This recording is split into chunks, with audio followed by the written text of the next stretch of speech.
ओम गंग गणपते नमो नमः। संक्षिप्त शिवपुराण सत्यरुद्र संहिता। शिव जी के सज्जोदात वामदेव तत्पुरुष अघोर और ईशान नामक 5 अवतारों का वर्णन। अध्याय 1।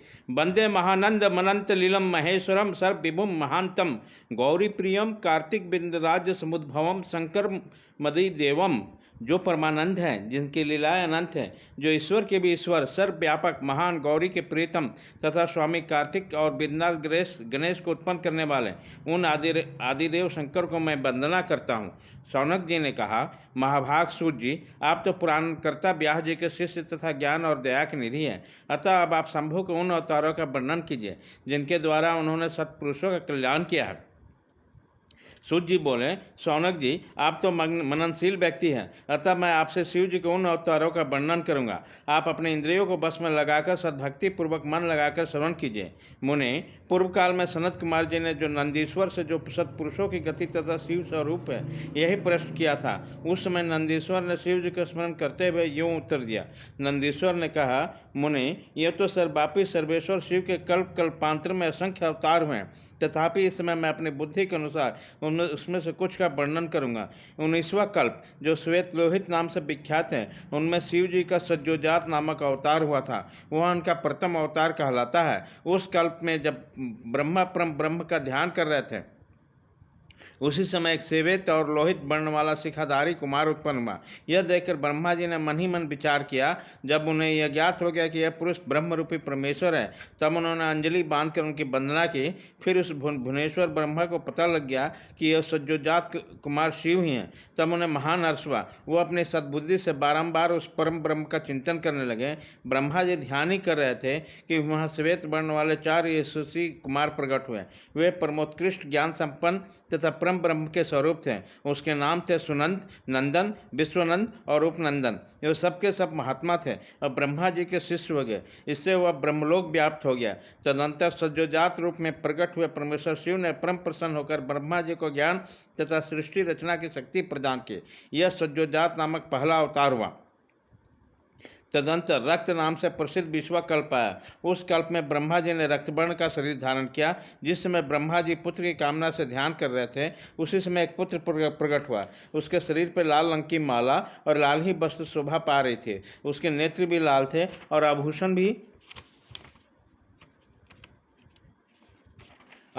लाल रंग का धारण किया हुआ था। उस महान आत्मबल को संपन्न कुमार देखकर ब्रह्मा जी ध्यानस्थ हो गए। तब उन्हें ज्ञात हुआ कि यह वामदेव शिव है। तब उन्होंने हाथ जोड़कर उस कुमार को प्रणाम किया। तत्पश्चात उन्होंने बिरजा, विवाह, अशोक, विश्वभावन नामक 4 पुत्र उत्पन्न किए, जो सभी लाल वस्त्र धारण किए हुए थे।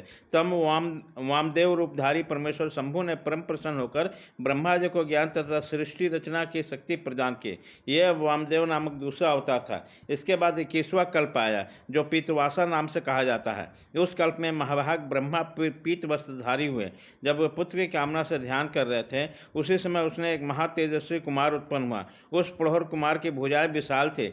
उसके शरीर पर पीताम्बर झलबला रहा था। उस ध्यानमग्न बालक को देखकर ब्रह्मा जी ने अपने बुद्धि के बल से उसे तत्पुरुष शिव समझा।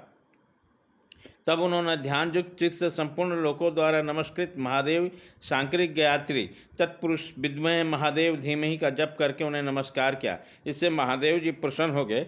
तत्पश्चात उनके पार्श्व भाग से पीत वस्त्रधारी दिव्य कुमार प्रकट हुए। वे सबके सब योग मार्ग के प्रवर्तक हुए। यह तत्पुरुष नामक तीसरा अवतार था। तत्पश्चात स्वयंभू ब्रह्मा के उस पीत वर्ण नामक कल्प के बीच जाने पर पुनः दूसरा कल्प प्रवृत्त हुआ। उसका नाम शिव था। जब एकांड वर्ण दशा में 1 साल से दिव्य वर्ष व्यतीत हो गए, तब ब्रह्मा जी प्रजाओं की सृष्टि करने की इच्छा से दुखी हो विचार करने लगे। उसी समय उन महातेजस्वी ब्रह्मा के समक्ष एक कुमार उत्पन्न हुआ। उस महाप्रक्रमी बालक का शरीर रंग काला था। वह अपने तेज से उद्दीप्त हो रहा था। वह काला वस्त्र, काली पगड़ी और काला यज्ञोपवीत पवित्र धारण किए हुआ था। उसका मुकुट भी काला था और स्नान के पश्चात अनुलेपन चंदन भी काले रंग का था। उन भयंकर पराक्रमी महामनुष्य दिव्य देवेश्वर अलौकिक कृष्ण पिंगल वर्ण वाले अघोर को देखकर ब्रह्मा जी ने उनकी वंदना की। तत्पश्चात ब्रह्मा जी उन भक्त वत्सल अविनाशी अघोर को ब्रह्म रूप समझकर इष्ट वचनों द्वारा उसकी स्तुति करने लगे। तब उसके पार्श्व भाग से कृष्ण वर्ण वाले तथा काले रंग का अनुलेपन धारण किए हुए 4 मनस्वी कुमार उत्पन्न हुए। वह सबके सब परम तेजस्वी अव्यक्तनामा तथा शिव सरीखे रूप वाले थे। उसके नाम थे कृष्ण, कृष्णसिक, कृष्णस और कृष्ण कंटक धृक इस प्रकार उत्पन्न होने वाले उन महात्माओं ने ब्रह्मा जी की सृष्टि रचना के निमित्त महान अद्भुत घोर नामक योग का प्रचार किया। यह घोर नामक चौथा अवतार था। मुनीश्वरों, तदंतर ब्रह्मा जी का दूसरा कल्प प्रारंभ हुआ। वह परम अद्भुत था और विश्वरूप नाम से विख्यात हुआ। उस कल्प में जब ब्रह्मा जी पुत्र की कामना से मन ही मन शिव जी का ध्यान कर रहे थे, उसी समय महान सिंहनाद करने वाली विश्वरूपा सरस्वती प्रकट हुई और उसी प्रकार परमेश्वर भगवान ईशान प्रादुर्भूत हुए, जिनका वर्ण शुद्ध स्फटिक के समान उज्ज्वल था और जो समस्त आभूषणों से विभूषित थे। उन जन्मा सर्वव्यापी संबर इंतजामी सब कुछ प्रदान करने वाले सर्वस्वरूप सुंदर रूप वाले तथा अरूप ईशान को देखकर ब्रह्मा जी ने उन्हें प्रणाम किया। तब शक्ति सहित विभू ईशान ने भी ब्रह्मा को सन्मार्ग का उपदेश देकर 4 सुंदर बालकों की कल्पना की।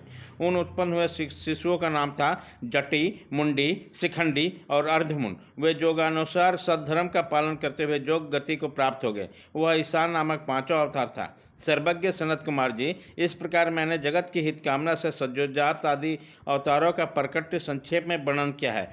उनका यह सारा लोक हितकारी व्यवहार यथार्थ रूप से ब्रह्मांड में वर्तमान है। महेश्वर की ईशान, पुरुष, घोर, वामदेव और ब्रह्म, ये 5 मूर्तियाँ विशेष रूप से प्रसिद्ध है। इनमें ईशान, जो शिव से रूप तथा सबसे बड़ा है, पहला कहा जाता है। वह साक्षात प्रकृति के भोक्ता क्षेत्र में निवास करता है।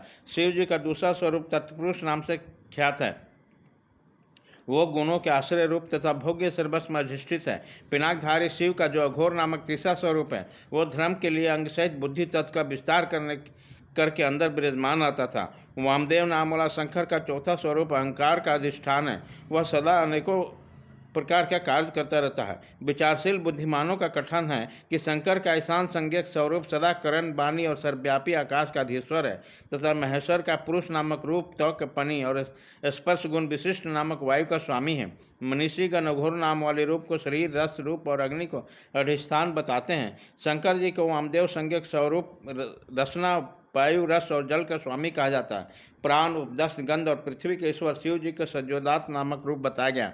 कल्याणकामी मनुष्यों को शंकर जी के इन स्वरूपों को सदा प्रयत्नपूर्वक वंदना करना चाहिए, क्योंकि श्रेय प्राप्ति में एकमात्र हेतु है। जो मनुष्य सज्जोजात आदि अवतारों को प्रकट को पढ़ता अथवा सुनता है, वो जगत में समस्त काम भोगों को उपभोग करके अंत में परम गति को प्राप्त होता है। अध्याय 1 खत्म।